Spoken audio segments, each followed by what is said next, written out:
नमस्कार, good morning sir everyone. आज मी सोबत म्हणजे आज बोलणार ना आता मला वाटतं मला बरं कारण माझा आवाज मला कळतो बऱ्यापैकी. म्हणून तर आता मला जे बोलतो ते आत्ता बोलतो की मला बोलता तुमच्या समोर. कृपया टोका निर्णय कोणी घेऊ नका. शेतकरी, भाऊ बहीण, पिता, त्याचे वडील आणि युवा वर्ग आणि 10वी नापास झालेले मुलं मुली आणि युवा पिढी आणि सर्व काय होतं ना माणूस कळणं आपल्याला एक अशा क्षण होतो की आपलं काय करणार. आपलं डोकं पण ऐकतो आता असा निर्णय घेतो का आपण घेतो फाशी.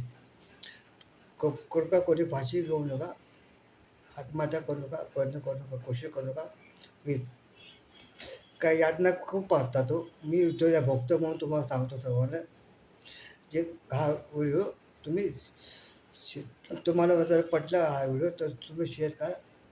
ही नंबर विनंती कारण का मात्र त्रास खूप होतो, खूप त्रास होतो. अर्धवट जगतो, अर्धवट आपण जगतो अपंग जीवन. माणूस वाचत 2 मिनिटं असतं. मला डॉक्टर बोलले, माझ्या शिवाजी आसपास मित्र डॉक्टर ते बोलले की सुबोध तू वाचलास ते वाचलास. असं परत करू नको, असं निर्णय घेऊ नको टोकाचा. म्हणलं नाही सर नाही बोललो, आता नाही करा, आता नाही करा काय.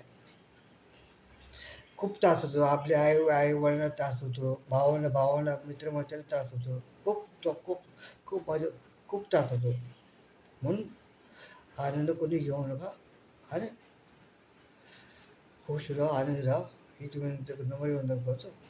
आपल्यासोबत कांबळे खूप दुःख होतं. मला खूप खूप म्हणजे आपलं काय कळणार तेव्हा.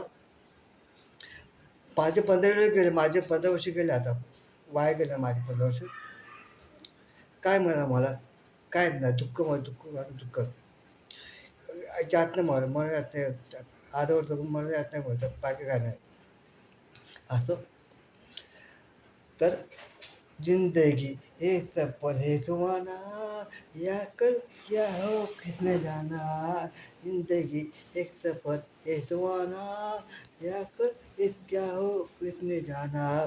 हंसते गाते जहाँ से गुजर दुनिया की तो परवाह न कर. हंसते गाते जहाँ से गुजर दुनिया की तो परवाह न कर. मुस्कुराते हुए दिन बीताना या कर क्या हो किसने जाना. उडले उडले असं झालं. खूप आवड गाणं त्यांनी कौशिक केले. उडले उडले उडले उडले डुब जिंदगी एक सफर है सुहाना या कर क्या हो किसने जाना. सदर खुश राहा, आनंद राहा. Good morning, take care, happy. Bye.